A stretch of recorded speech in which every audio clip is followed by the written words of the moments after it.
delikado itong, baka ito pa maging ano ng kanilang buhay dito, kaya buti pinatayo kayo dito. Anong bahay ni ate na napagawa dito. Itanong ano, nasan ang asawa mo? Tatay ng mga bata? Wala na pa dito na pagpunasan. Nagwana na sila.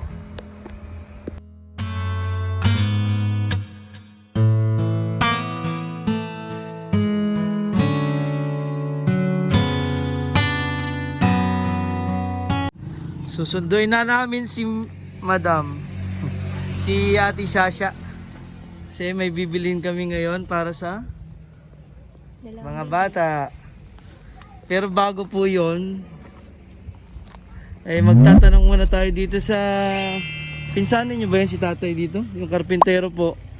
Para malaman po talaga natin yung ano, kasi marami po sasuggest na gawin na tong yero. Dahil delikado nga po itong kugon. Matapunan to ng yosi.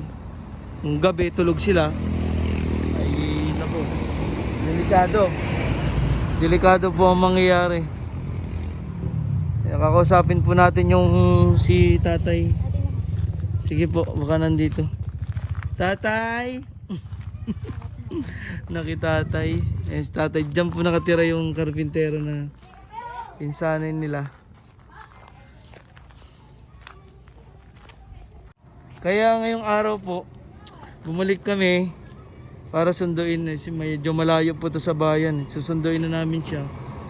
Mahirap din po sumakay ng mga tricycle dito. Kasi paloob po itong kina Ate Shasha.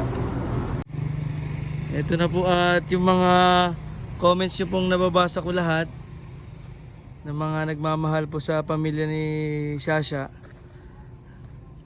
Gagawin na natin tong yero po. Kaya tinatawag po natin yung karpintero para maging tama po yung budget natin kung bago simulan. Kasi ang dami pong nabasa ako na delikado itong ano, kugon. At baka ito pa maging ano ng kanilang buhay dito, kaya mas maganda kung ano daw po, ang daming mga nagko-comment na iyero na lang po itong kanilang ano, tindahan na pwede nilang pagpahingahan dito sa ano, may kalsada. Si tatay po ang master carpenter, kaya siya po nakakalam. Tay! Marami po kasi nagtatanong kung ano, kung gawin na natin itong yero. So tingin nyo po, para mabuo ito, tapos yung flooring ay semento, magkano po kaya ang ano ating iba-budget?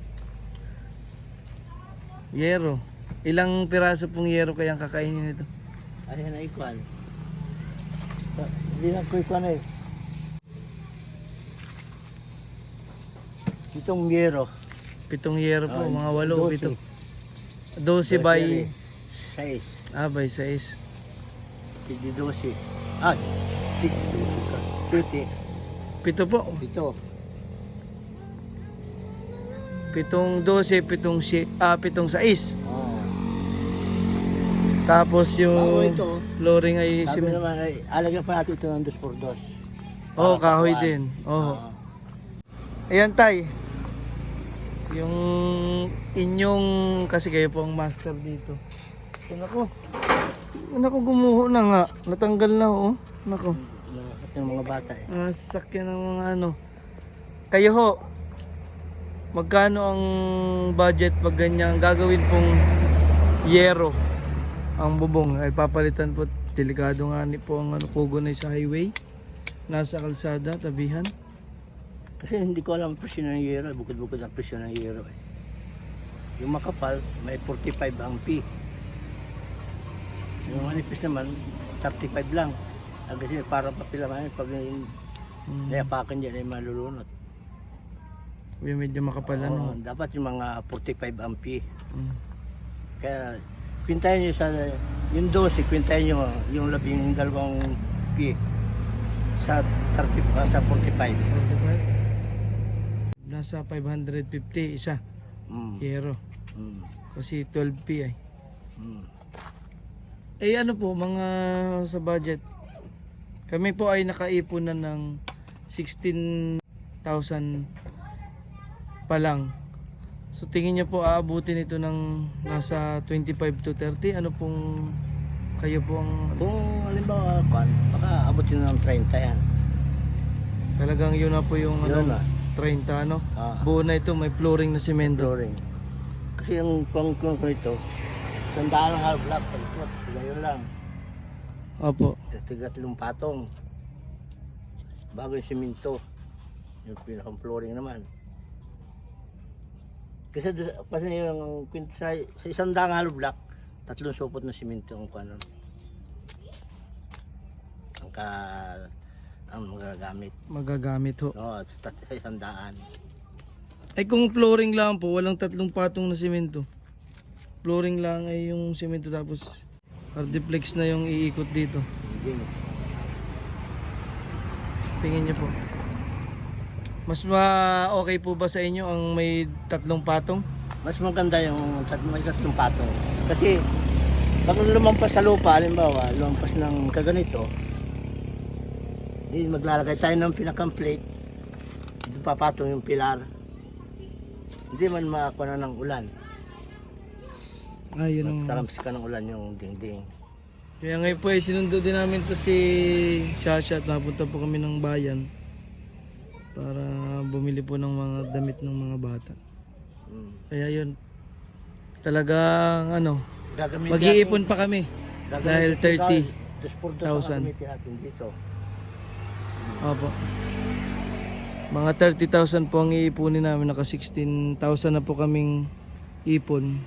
Ay konti na lang naman para makapagsimula na po. Ano? Kalahati na eh. Ayos at ano natin, alam na natin. Nalaman na papalitan po itong bubong eh. Dahil nga ho, talagang delikado ito dito sa daanan. Kaya gagawin po itong yero. Kami lalakad po muna sa bayan. Yan, ito na yung 2K para sa pambili. 1, 2. Ay, sorry. Magilit ka na ah.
Totoy! Kapag merienda po ang mga anak ninyo, nandun pa ako. Ay, nandito na si Papa Dongs. Oh, nandito si Mami. Oh, ito po. Nandito na. Ayun o. Oh. Ay, wala. Parang muna kay Papa, dali. Dali na. Susukat natin.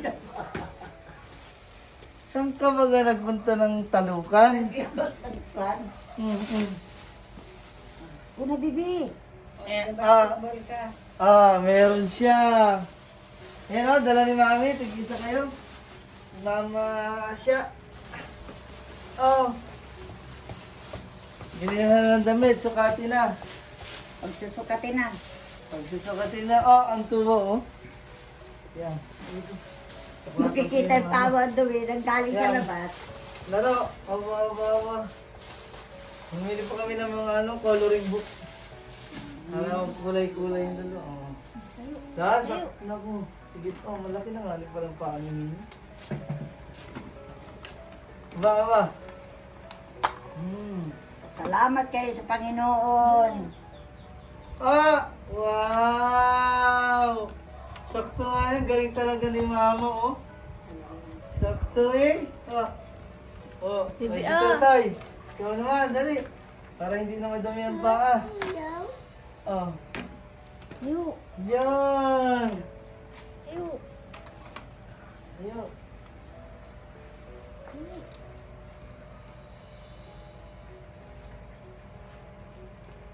Oh, sakto eh, oh. Hindi na. Ang galing. Ano po? Ano daw? Ano daw? Ay, nilugaw niya na sa ano.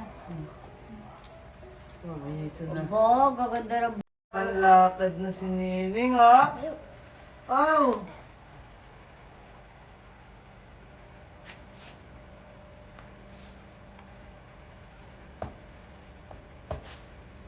Oh. Saya na yung isa dun sa... Kanila. Kontento na. O, bibi.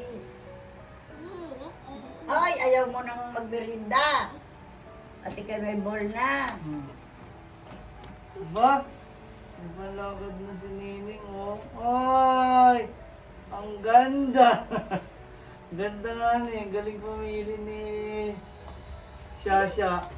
Oh? Sakto eh. May pangsimba na, pagsisimba.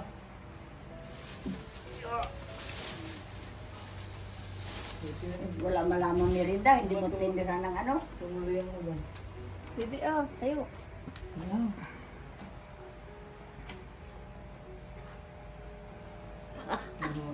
Nakakatuwa na oh. Wow. Ayan.